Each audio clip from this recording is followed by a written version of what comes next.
Les amis, bienvenue, j'espère que vous allez tous très bien, très content de vous retrouver pour cette nouvelle vidéo. Quel match de malade on a eu, franchement.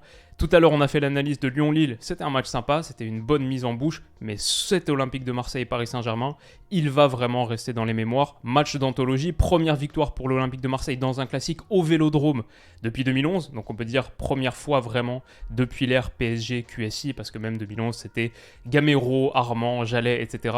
Pour moi, match de la saison du foot français pour l'instant, parce que l'engagement, parce que l'enjeu, et l'ambiance dans un Vélodrome qui était vraiment à la hauteur. Victoire donc 2-1 de l'Olympique de Marseille, but d'Alexis Sanchez sur penalty, égalisation de Sergio Ramos, un peu en mode finale de Ligue des Champions 2014, sur corner au bout du temps additionnel de la première période, et Ruslan Malinovski, le coup de sniper, qui redonne l'avantage à l'Olympique de Marseille, et il n'y aura pas de but après, victoire 2-1 donc, pas de séance de tir au but, et honnêtement, Igor Tudor, ces hommes ont réalisé un match à la hauteur de leurs principes, de leurs ambitions. Ils ont eu le courage de leurs principes, de leurs convictions. Et l'exécution a été à la hauteur. Impressionnant. Pour le Paris Saint-Germain, c'est une élimination qui fait tâche, bien sûr, après avoir été déjà sorti de la Coupe de France l'année dernière, en 2022, au même stade de la compétition, contre Nice au tir au but. Donc, pas de succès après 2022, pas de succès non plus en 2023 pour le recordman de l'épreuve. Un club qui a remporté 6 des 7 dernières ou 6 des 8 dernières, un truc comme ça, Coupe de France. Et bien sûr, un revers qui soulève des questions à quelques jours d'affronter le Bayern. On va avoir l'occasion de reparler de tout ça. Parlons un petit peu de jeu. Comment est-ce que ça s'est matérialisé? Comment est-ce que l'Olympique de Marseille l'a emporté? Bah déjà, bien sûr, avec une énorme pression. Il y a un moment, je me suis demandé, sur ce 6 mètres où il y a cette récupération haute, il est mal sorti par Marquinhos aussi, les premiers ballons.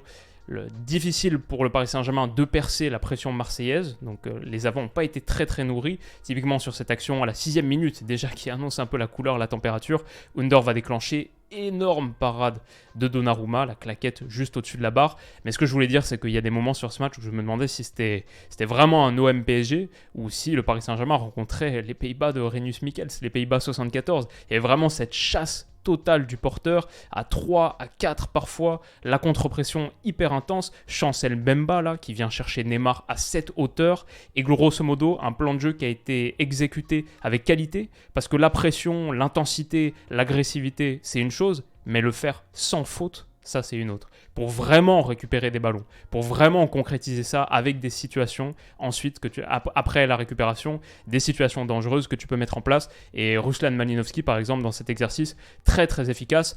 Ça, c'est un truc auquel je n'avais pas pensé. Quand je pensais à Malinovski, bonne pioche, je le mettais dans mes meilleurs coups du mercato hivernal, tout club confondu. Je ne pensais pas aussi à un truc, c'est que pour cet OM d'Igor Tudor, un mec qui a été habitué à presser haut et à vivre ce football de haute intensité à l'Atalanta, ouais, c'est pas mal. Même au-delà de ses qualités intrinsèques, il y a cette adaptation au plan de jeu marseillais qui se fait très naturellement. Récupération haute, par exemple, ici. Et ça marche super bien. Encore une fois, la contre-pression, on le voit ici, mais il y a des séquences, vraiment, si vous regardez les vidéos YouTube des Pays-Bas des années 74, c'est quand même un petit peu plus organisé cet OM qu'à l'époque, mais ouais, c'est vraiment impressionnant. Et Gigot qui se retrouve dans cette position-là, c'est dingue, qui est le Marseillais le plus avancé, peut-être à la suite d'un coup de pied arrêté. En tout cas, Marseille met une très haute intensité et lance ce match parfaitement, comme il se doit, à domicile en plus. Ça fait chauffer le public, et derrière, il va y avoir cette occasion générée par Under qui mange Ramos. Alors là, il a aucun droit de remporter ce ballon. Il réussit à mettre le pied, mettre un petit grand pont sur Ramos qui est trop court, pas assez intense. Derrière, il joue très bien le coup pour provoquer le penalty. Bien sûr, il y a penalty. Il touche le ballon avant Ramos ne le touche pas, il entre dans la surface, se fait déséquilibrer, mais il joue bien le coup parce qu'il est déjà en train de tomber avant, il sait ce qu'il va faire, il sait que l'idée c'est toucher le ballon et tomber pour obtenir ce penalty. Bon, ça fait partie de la panoplie des joueurs professionnels. Désormais, il joue bien le coup, mais ce penalty est mérité déjà parce qu'il y a véritablement contact et aussi parce qu'il a mangé Ramos quelques secondes plus tôt, lui a fait très mal. En tout cas, sur cette situation, cette image, elle est assez parlante. L'Olympique de Marseille ouvre le score, penalty transformé par Alexis Sanchez à contre-pied. Et grosso modo, l'intensité ne faiblit pas. Gigot sur Messi, je l'ai trouvé énorme aussi. Là, par exemple, à chaque fois qu'il y avait Messi qui était trouvé un petit peu en appui comme ça, il surgissait, il était au contact. Là, par exemple, boum, met le pied, intensité, mais juste, pas beaucoup de fautes. Là encore, à nouveau, ballon cherché, je crois que c'est Verratti, pour Messi ici en décrochage. et bah il est là, il est présent au contact, au duel, et un ballon récupéré. Honnêtement, pendant 40 minutes, le Paris Saint-Germain, pendant 30 minutes on va dire, jusqu'au premier but, le PSG se fait manger, et moi je me dis, mais Christophe Galtier là, il faut qu'il y ait une réponse, parce que Tudor est en train de le dévorer, il faut qu'il y ait une adaptation, il faut qu'il y ait quelque chose qui change, en seconde notamment, pour que ça aille mieux. Aussi parce que je trouvais que l'idée de Marseille d'être très très haut sur le terrain, et en gros de mettre une énorme pression, énorme intensité dans la moitié parisienne, quelque part ce plan de jeu il était légitimé par l'absence de Kylian Mbappé. L'idée de Tudor c'est de dire ok on va presser et finalement on va pas tant s'exposer que ça en contre, on va pas tant payer voilà le revers de la médaille de notre approche parce qu'il n'y a personne véritablement pour nous faire mal en transition. Et c'est vrai que même si le Paris Saint-Germain a réussi à contrer avec des mouvements de Kylian Mbappé, de Léo Messi par exemple, de Neymar, bah, il a manqué cette pointe dangereuse qui rend ton plan de jeu beaucoup plus difficile à mettre en place. Alors, le PSG va quand même s'en sortir. Déjà, il y a cette frappe sur le poteau de Neymar et il y avait de la qualité dans le dernier tiers quand le jeu se stabilisait un petit peu plus pour le Paris Saint-Germain. À la fin de ces transitions, elles étaient généralement pas finies immédiatement. Il y avait un petit peu de contrôle à la fin. Et ensuite, il y a ce but de l'égalisation sur corner, un peu litigieux. Est-ce que le tir est dévié par Rongier, oui ou non ? Dites-moi ce que vous en pensez. Moi, je prétends pas détenir la vérité. Je trouve que c'est assez flou. Sur l'instant, sur le moment, je me dis c'est dévié. Et du coup, après, comme ça fait tout ce débat, et moi j'enregistre le match en même temps que je le regarde, donc à la mi-temps, je me suis passé l'action là 20 fois. Je peux pas vous la montrer parce que copyright, mais j'ai regardé 20, 25, 30 fois, et je crois, en regardant peut-être trop de fois le ralenti, qu'il la touche pas. Mais en même temps, il proteste pas quand l'arbitre donne corner. Donc ça, c'est plutôt ce qui m'indique le fait que oui, sans doute, il l'a touché. Mais sur les images, sur le ralenti, tu regardes 20, 25 fois, vraiment, si on regarde 2-3 fois, on se dit qu'il l'a touché. Et après, on regarde beaucoup de fois, on se dit, pas sûr, parce que c'est vrai que ça rebondit juste avant. Bon, en tout cas, les commentateurs que je regardais sur France 3 étaient trop excessifs en disant tout de suite, dès le premier ralenti, non, il l'a pas touché, ça je dirais pas. C'est plus complexe à trancher que ça. Et sur Twitter, j'ai fait le sondage sur 25 000 votes. Vous êtes 52-48, je crois, un truc comme ça. Peut-être que c'est la juste séparation Marseille-Paris. Mais bref, toujours est-il que le Paris Saint-Germain égalise sur corner, cette tête croisée de Sergio Ramos qui met un petit coup de clim au Vélodrome juste avant de repartir, juste avant la mi-temps, pardon. Et ce qui est fort du coup, je trouve, l'OM, il repart sur les mêmes bases. Au retour des vestiaires, c'est peut-être pas exactement le même niveau d'intensité, parce qu'on sent que physiquement, ils sont un peu amoindris. Mais c'est quand même costaud mentalement. Typiquement sur cette touche, la touche qui amène au 2-1, on voit que l'OM est haut. Il y a 1, 2, 3, 4, 5, 6, 7, 8, 9 Marseillais qui sont dans le champ visuel. Je suis sûr que le 10e est aussi dans la moitié de terrain. Si on voit Gigot qui est là, forcément le 10e Marseillais, il y est. Le 11e, bien sûr, il est dans son but, mais peut-être très très haut aussi. Voilà, il y avait quand même cette volonté, il y avait toujours cette volonté, surtout, c'est mieux dit comme ça, d'être très haut, de faire mal, d'être agressif. Et en l'occurrence, Neymar sur cette touche, je ne sais pas trop ce qu'il fait. C'est un geste, vraiment une feinte très risquée dans cette zone. À essayer de se retourner, petite feinte de corps, et Mbemba se laisse pas prendre, il va intercepter. Encore une fois, Chancel Mbemba, je trouve, quel joueur, il est là, il peut percuter, donner un retrait. Alexis Sanchez ne laisse pas passer ici, mais c'est pas grave, il peut déclencher, c'est contré, et ça revient donc sur Ruslan Malinovski, qui lui ne se fait pas prier, et on voit, pouf, un coup de barrette calibre 50 qui transperce la cage de Donnarumma, la célébration dans la foulée.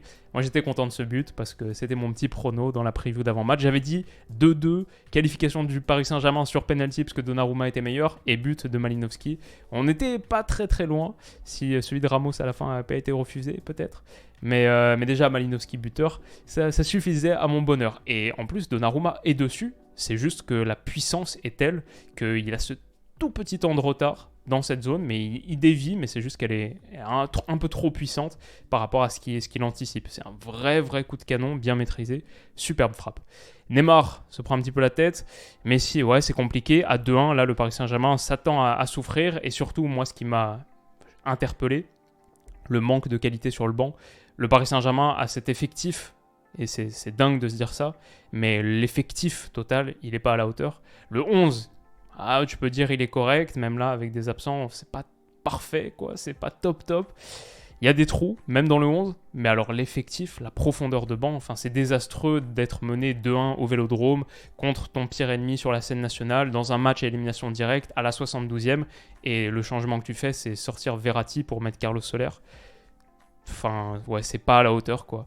Et j'ai trouvé grosso modo que dans cette dernière période, même si le PSG a eu quelques situations, quelques mouvements, ça manquait de qualité technique en fait. Pour aller exploiter et faire mal à ce bloc bas marseillais, qu'il a été plus en position résistance dans le dernier quart d'heure, ouais, typiquement ce ballon de Fabien Ruiz pour aller allonger, aller chercher Nuno Mendes, il est un poil long et grosso modo ça a manqué de qualité technique. À part peut-être Warren Zahir-Emery.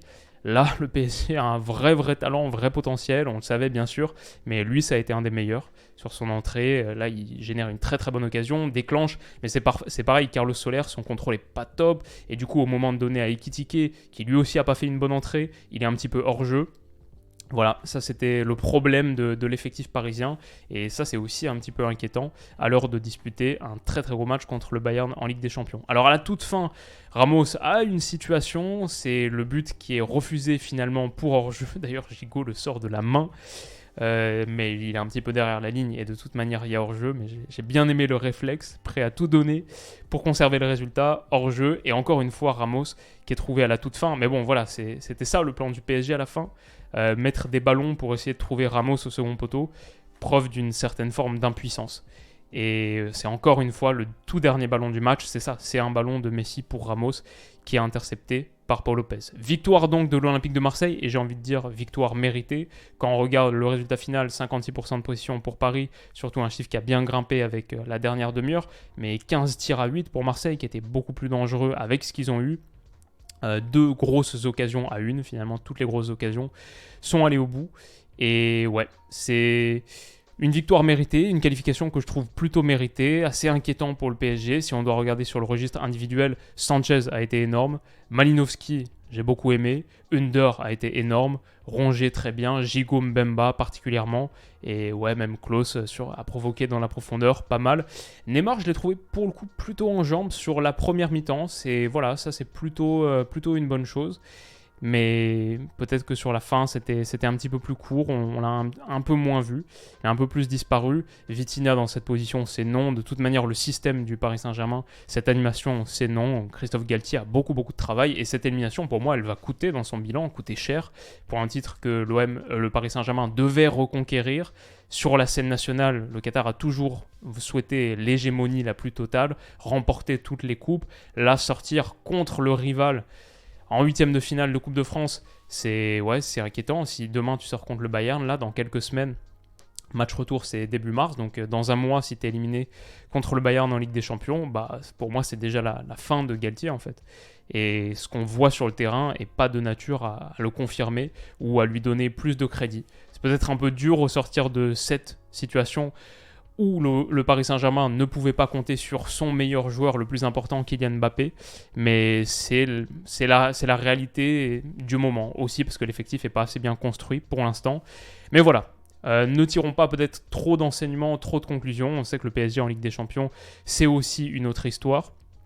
Mais sans Mbappé, bien sûr, ça va être dur, au point où je me disais dans ce match, bon peut-être une réflexion comme ça, mais dans ce match où Marseille pressait aussi fort, laissait autant d'espace dans sa moitié de terrain, honnêtement, Nuno Mendes, je ne vais pas dire que je l'aurais mis avant-centre pointe, mais tu peux réfléchir au fait de le laisser ailier beaucoup plus haut, je trouve.